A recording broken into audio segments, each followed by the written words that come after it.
শুক্রবার মানে নতুন আশার আলো ও আত্মার প্রশান্তি। শুক্রবার মানে মনে হয় ছুটির দিন। এবার আসলেই মনটা করে খাই খাই। তো হ্যালো বন্ধুরা, আমি মাইশা খানম তুয়া। আজকে আমি গরুর মাংসের রেসিপি করব। আমি যে বাড়িতে গরুর মাংস রান্না করি তা আপনাদেরকে দেখাবো। তো চলেন রেসিপিটা দেখতে হলে। আমি গরুর মাংসটা মাটির চুলায় রান্না করব, ঠিক গ্রামীণ পদ্ধতিতে। আর এখানে দেখেন সব কিছু ভাজ করে নিয়েছি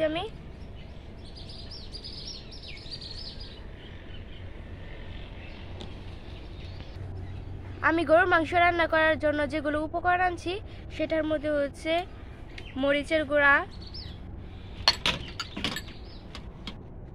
ধনিয়া গুঁড়া, হলুদের গুঁড়া,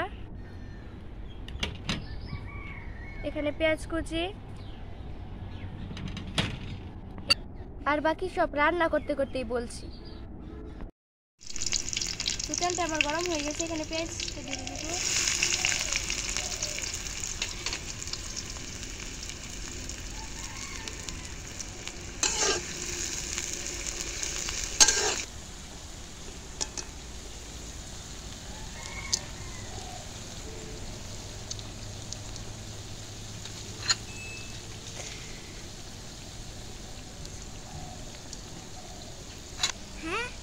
এখন এটাতে হচ্ছে তেজপাতা দিয়ে ভালো করে ভেজে নিব।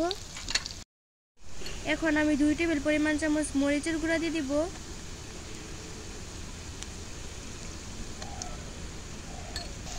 এখানে আমি 2 টেবিল পরিমাণ চামচ ধনিয়ার গুঁড়া দিয়ে দিব।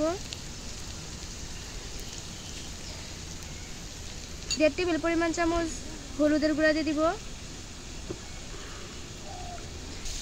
আর আমি স্বাদ মতো এখানে লবণ দিয়ে দিব।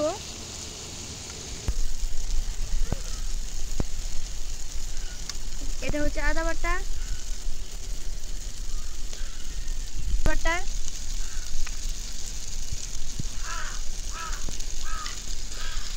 এখন মশলাটা ভালো করে কষিয়ে নেব। এখানে আমি অল্প জল দিয়ে মশলাটা ভালো করে কষিয়ে নেব। মশলাগুলো আমার কষানো হয়ে গেছে, এবার মাংসটা দিয়ে দিব।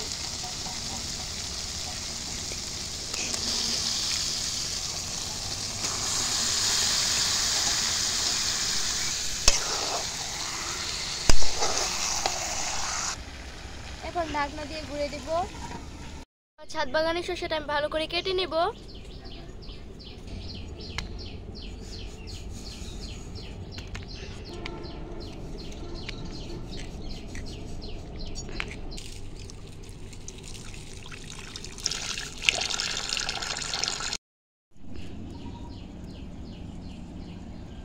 এদিকে আমার লেবুটাও কমপ্লিট হয়ে গেছে কাটা। আর এটা হচ্ছে আমার বাগানের ধনিয়া পাতা।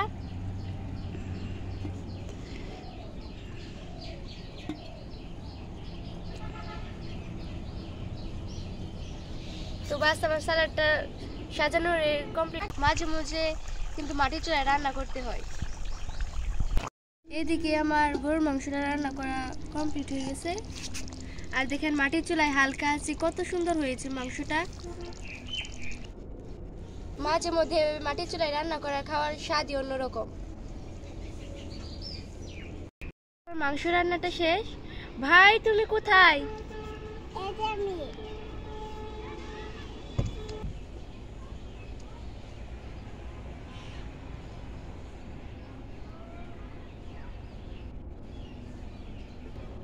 এবার আমি ভাইকে আগে খাওয়াই।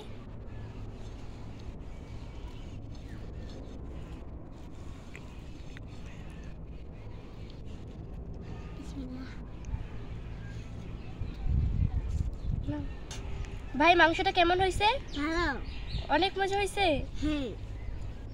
আজ এই পর্যন্ত। সবাই ভালো থাকবেন, সুস্থ থাকবেন। আল্লাহ হাফেজ।